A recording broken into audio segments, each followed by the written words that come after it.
அதனால் மரியாதையில் அருவாள் கத்தி வச்சுட்டு இருப்பா, உடைவாள் வச்சுட்டு இருப்பா. இப்போ ஒருத்தர் போகிறார், கத்தி வச்சுட்டு இருக்கார் பெருமாளுக்கு முன்னாடி. இதெல்லாம் உபச்சாரம். அதனால் அந்த மாதிரி வச்சுட்டு இருக்கா. உடைவாள் ஏந்த பரதன் வெண்குடை கவிக்க. பரதன் வெண்குடையை பிடிச்சிட்டு இருக்கானா ராமனுக்கு சீதைக்கும். அப்படி மேலே அப்படி ஆச்சரியமாக வெண்கொற்ற கொடைக்கு கீழே அவள் அமர்ந்திருக்காளாம், பிடிச்சிட்டு இருக்காளாம். கொஞ்ச நாள் பிடிச்சுட்டு அப்புறம் கைங்கரியம் பண்ணுவார் போல இருக்கு. ஏன்னா இருவரும் கவரி வீச, 2 பேரும் அந்த திருவாலவட்டம்னு நம்ம நம்பெருமாளுக்கு திருவாலவட்டம் பண்ணுறா இல்லையா, எத்தனை குழந்தைகள் போட்டி போட்டுன்னு போகிறா. நம்பெருமாள் ஜல் ஜல் ஜல்னு போகிறா. அடுத்தது யாராவது இருக்கலான்னு கேட்க வேண்டிய அவசியமே இல்லை, போட்டி போடுறா நம்பெருமாள் கைங்கிறதுக்கு. கைங்கரியம் கிடைக்கணும் பேசுகிறார் பெருமாள் என்னை பார்க்கலையே நினச்சிட்டு இருந்தா அப்படி திடீர்னு ஜல்லுன்னு திரும்புவார்.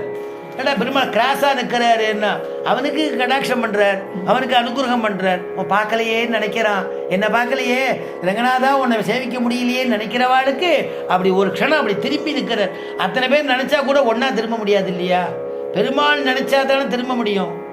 அதே மாதிரி அத்தனை சீபாத தாங்கிலும் தான் தோளில் அவளை வைட்டியை வச்சுட்டு இருக்கா. பெருமாளுடைய அழகு நட போடுறாளே, கஜ சிம்ம கதி வீரவ் சார்தூல விஷபோபமூ. அப்படி கஜகதி என்ன, சிம்மகதி என்ன, வியாகிரகதி என்னன்னு கதி போட்டாலும் அந்த கதி யார் போடுறா, சீபாத தாங்கி. அவளால் பார்க்க முடியுமோ, கழுத்து திருப்ப முடியாது. அவள் நமக்காக வேண்டி நம்பெருமாளை எல்லாரும் சேவிக்கணுமேங்கிறதுக்காக வேண்டி அவர் நடக்கிற மாதிரி ஜல் ஜல் ஜல்னு கொண்டு போய் நிறுத்துறா இல்லையா. அந்த மாதிரி ஒரு சாமரம் போடுறதுக்கு ஒரு கூட்டம்.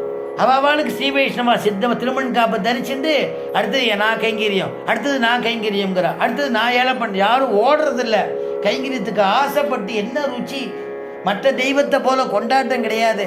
ஏதோ தண்டாரம் போட்டு ஆடி கூத்து அடிக்கிறதெல்லாம் கிடையாது. பெருமாள் அப்படியே சாந்தமாக தானே வரார்.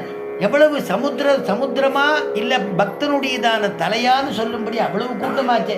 நம்பெருமாள் கருட சேவையில் எப்படி இந்த நாதஸ்வரத்தை அந்த ராகத்தை அப்படி கேட்டுட்டு தியாக பிரம்ம கீர்த்தனையெல்லாம் கேட்டு ஜல்லு ஜல்லு மெதுவாக வரார்.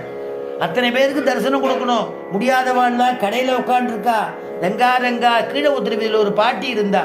அந்த பாட்டி அவருக்கு பெருமாள் இப்படி உத்திரவீதியில் வந்துவிட்டாரு. அந்த பாட்டிக்கு நடக்க முடியாது. குச்சியால் இப்படி வச்சுன்னு ஊனிட்டு வருவா. ரங்கான்னு திடீர்னு தாளம் போடுவா. எல்லாரும் திரும்பி பார்ப்பா. அந்த பாட்டி பரவசத்தினால தாளம் போடுவா. அதே மாதிரி வையாளி போகும்பொழுது ரங்கா போருண்டாம்பா. அவ்வளோ ஒரு பாசம். பெருமாள் கீழே வந்துட போறானே, ரங்கா நீ கீழே வந்துட போறியே போருண்டா. கிருஷ்ணனிடத்துல எப்படி பழகினாலோ யசோதம்மா, ஆழ்வார்கள்லாம் எப்படி பெருமாள் இடத்துல முழுகினாலோ அந்த மாதிரி சொல்லுவாளோ. அப்படி ஒரு பக்தியா பெருமாள் இடத்துல. அதனால கவரி 2 பேரும் கவரி இருவரும் கவரி வீச விரை செறி குழலியோங்க வெண்ணையூர் சடையன்னு அவள் திருவெண்ணை நல்லூர்.